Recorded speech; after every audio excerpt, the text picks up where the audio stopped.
Hello guys, good evening आप सभी को। हम लोग पढ़ने जा रहे हैं भारत में यूरोपीय शक्तियों का आगमन का। ये सेकंड वीडियो है, सेकंड क्लास है। तो हम लोग पिछले क्लास में पढ़ चुके थे, अल्मीडा के बारे में पढ़ चुके थे। तो अब हम लोग शुरू करने वाले हैं पुर्तगालियों का नेक्स्ट गवर्नर जो आता है भारत में, उसका नाम है अल्फांसो डी अल्बुकर्क। एक मिनट, यहाँ पे हम लोग हाइलाइटर से ड्रॉ कर लेते हैं। तो अल्फांसो डी अल्बुकर्क के बारे में आज हम लोग पढ़ेंगे, जो पुर्तगालियों का द्वितीय गवर्नर भारत में आता है। ये देखिए यहाँ पे अल्फांसो डी अल्बुकर्क 1509 से 1515 तक वो भारत में व्यापार करता है। अल्फांसो डी अल्बुकर्क के बारे में पढ़ेंगे। फिर नीनो डी कुना के बारे में हम लोग पढ़ने वाले हैं, जो अगला गवर्नर आता है। और फिर हम लोग पुर्तगालियों का भारत में विस्तार को जानेंगे कि आखिर पुर्तगालिये कहाँ कहाँ अपना कंपनी का विस्तार किए थे, कहाँ कहाँ व्यापारिक कोठी की स्थापना किए थे, ये सब जानेंगे। तो चलिए हम लोग पिछले क्लास का कुछ रिव्यू दे देते हैं। तो पिछले क्लास में हम लोग पढ़ चुके थे कि आखिर कैसे वास्को डी गामा पुर्तगाल से निकलता है और केप ऑफ गुड होप होते हुए कालीकट बंदरगाह 1498 ईस्वी में पहुंच जाता है और भारत के समुद्री मार्ग का खोज हो जाता है। तो इसी क्रम में हम लोग जानेंगे, इसी क्रम में हम लोग कल पिछले क्लास में हम लोग पढ़े थे अल्मीडा के बारे में। अल्मीडा ने दो महत्वपूर्ण नीति लागू किया था, एक ब्लू वाटर पॉलिसी और दूसरा कार्टेज प्रणाली। अब हम लोग यहाँ से आगे पढ़ते हैं। तो पुर्तगालियों का द्वितीय गवर्नर जो कि भारत आता है, उसका नाम है अल्फांसो डी अल्बुकर्क। ये देखिए अल्फांसो डी अल्बुकर्क 1509 से 1515 ईस्वी तक।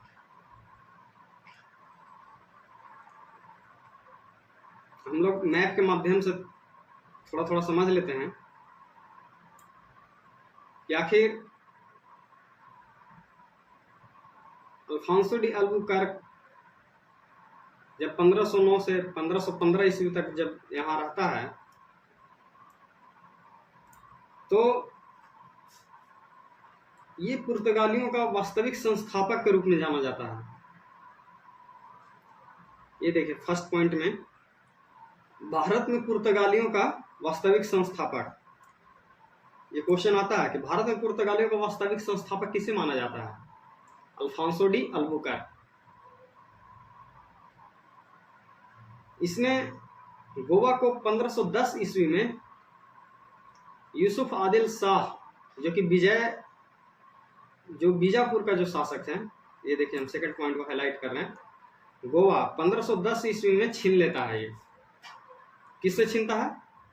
यूसुफ आदिल शाह से, जो बीजापुर के शासक होते हैं, उनसे ये गोवा को 1510 ईस्वी में छीन लेता है। अल्फांसो डी अल्बुकर्क अगला काम जो करता है, वो भारत में बसने के लिए पुर्तगालियों को प्रेरित करता है और भारतीय महिलाओं से शादी करने के लिए भी प्रेरित करता है। तीसरा पॉइंट में देखिए, पुर्तगालियों को भारत में बसने तथा भारतीय महिलाओं से शादी करने के लिए प्रेरित करता है। ये अपने क्षेत्र में सती प्रथा पर भी रोक लगाता है। ये बहुत अच्छा काम करता है अल्फांसो डी अल्बुकर्क, अपने क्षेत्र में सती प्रथा पर रोक लगाता है। फिर ये अगला कार्य जो महत्वपूर्ण कार्य जो करता है, पुर्तगाली सेना में भारतीयों की भर्ती प्रारंभ करता है। ये इतने सारे महत्वपूर्ण कार्य करता है और इसका कृष्णदेवराय, जो विजयनगर के जो शासक थे कृष्णदेवराय, उससे इसका दोस्ती बहुत अच्छा होता है। ये उनसे अच्छा संबंध रखते थे। तो अल्फांसो डी अल्बुकर्क ने कुछ शहरों पे अधिकार किया था। आइए जानते हैं कि वो कौन कौन से शहर थे।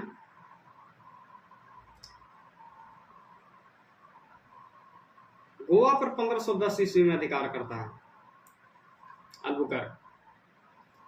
मलक्का पर 1511 में और हारमुज पर 1515 ईस्वी में वो अधिकार करता है।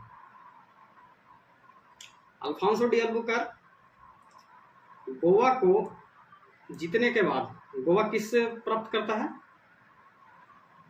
देखिए, फर्स्ट पॉइंट में हम लोग यहाँ सेकंड पॉइंट में पढ़े थे। 1510 ईस्वी में यूसुफ आदिल शाह जो बीजापुर के शासक थे उससे ये गोवा छीन लेता है और गोवा को राजनीतिक एवं सांस्कृतिक केंद्र बना देता है पुर्तगालियों का। इसके बाद जो नेक्स्ट जो गवर्नर आता है नीनो डी कुन्हा। ये देखिए, अगला गवर्नर आता है भारत में नीनो डी कुन्हा पुर्तगालियों का। ये गोवा को राजधानी बनाता है। गोवा को जीत कर दिया था अल्फांसो डी अल्बुकर्क, लेकिन वो राजधानी नहीं बनाया था। नीनो डी कुन्हा ने गोवा को राजधानी बनाया और इसी के समय में नौसैनिक क्षमता जो है वो पुर्तगालियों का बहुत कमजोर हो जाता है अंग्रेजों के मुकाबले। ये भारतीय स्त्रियों से विवाह, धार्मिक असहिष्णु नीति, धर्मांतरण, रिश्वतखोरी, व्यापारिक प्रशासन में अकुशलता और प्रशासनिक नियुक्तियों में भ्रष्टाचार इसके समय में बढ़ जाता है।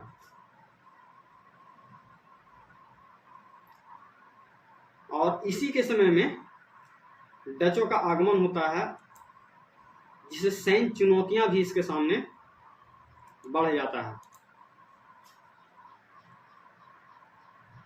तो आगे हम लोग पढ़ते हैं 1503 ईस्वी में, नोट में लिख लीजिएगा, 1503 ईस्वी में कोचिन की किले की स्थापना होता है। कोचिन के फोर्ट, जिसको हम लोग कोचिन का फोर्ट भी बोल सकते हैं। कोचिन के फोर्ट का स्थापना कब हुआ था? 1503 ईस्वी में हुआ था, जिसे एस्तांदो द इंडिया कहा गया था। कंपनी के गवर्नर ही कंपनी के हित में व्यापार, संधि, युद्ध विस्तार के अधिकार को दिया गया था। कंपनी के गवर्नर को ही व्यापार से संबंधित, संधि से संबंधित और युद्ध का विस्तार से संबंधित सारा अधिकार किसको प्राप्त होता था? गवर्नर को ही प्राप्त होता था। अगला पॉइंट है पुर्तगालियों का भारत में विस्तार। आखिर पुर्तगालियों का भारत में विस्तार कहाँ कहाँ होता है? किन किन शहरों में पुर्तगालियों का विस्तार होता है? मुंबई होता है, मुंबई, दमन, दीव, गुजरात तथा गोवा पर अधिकार होता है पुर्तगालियों का मुख्य रूप से।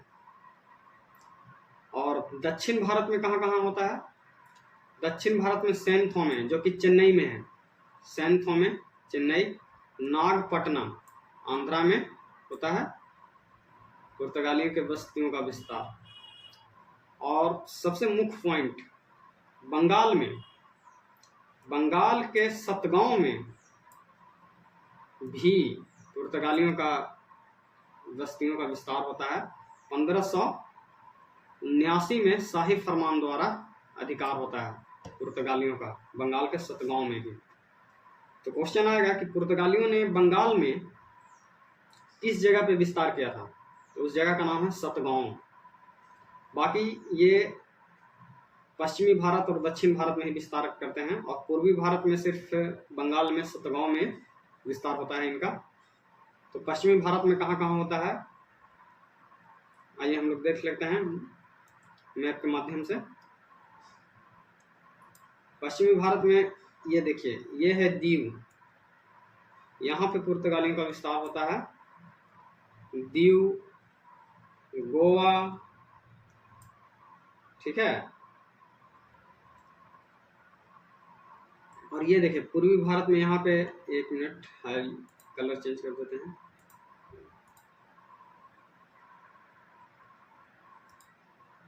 ये देखिए, ये है सतगांव, बंगाल में ये यहाँ पे सतगांव लिखा हुआ है, थोड़ा सा पता नहीं चल रहा है यहाँ पे हरा कलर, ये यहाँ पे सतगांव लिखा हुआ है, ये देखिए सतगांव। तो पश्चिम बंगाल में कहाँ पे करता है, सतगांव में।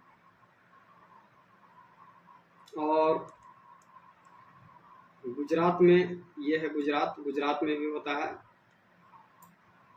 दीव, गोवा और दमन, सेंट थॉमे और नागपटना। तो सेंट थॉमे चेन्नई में है, इधर तमिलनाडु में पड़ेगा। सेंट थॉमे और नागपट्टनम, ये है नागपट्टनम। और सेंट थॉमे में भी पुर्तगालियों का विस्तार होता है। तो अब नीचे आते हैं, ये देखिए भारत में पुर्तगाली शासन की समय रेखा, आखिर कौन कब कब आया उसके बारे में इसमें दिया हुआ है। वास्को डी गामा कालीकट उतरता है 1498 में। 1503 ईस्वी में कोचीन में पहला पुर्तगाली किला का स्थापना किया जाता है। कोचीन में पहला पुर्तगाली किला का स्थापना किया जाता है। और 1505 में कन्नौर में दूसरा पुर्तगाली किला का स्थापना किया जाता है। तो प्रथम पुर्तगाली किला का स्थापना 1503 में, दूसरा पुर्तगाली किले की स्थापना कन्नौर में होता है 1505 में। और 1509 में क्या होता है, दीव के युद्ध में पुर्तगालियों के विजय हो जाता है। दीव के युद्ध में पुर्तगालियों की विजय। 1510 में अल्बुकर्क गोवा पर अधिकार कर लेता है।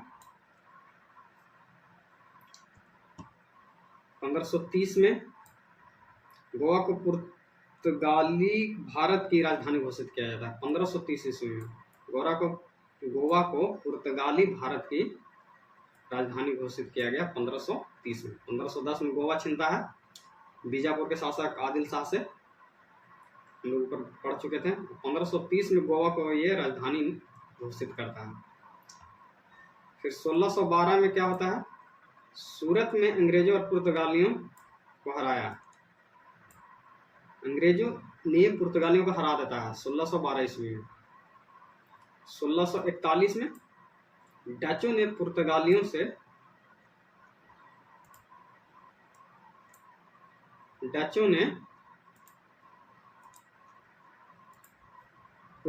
से मलक्का किला छीन लेता है। मैंने 1641 में डचों ने जो है पुर्तगालियों से मलक्का का किला छीन लेता है। और 1661 में भारतीय सेना से गोवा को आजाद, 1661 में भारतीय सेना ने गोवा को आजाद करता है पुर्तगालियों के। 1961 में भारतीय सेना ने गोवा को आजाद कराते हैं पुर्तगाली के अधीन क्षेत्र से। तो ये रहा भारत में पुर्तगालियों का आगमन। अब हम लोग अगले क्लास में पढ़ेंगे डच का भारत में आगमन, डचों का भारत में आगमन। तो जय हिंद, मिलते हैं अगले क्लास में।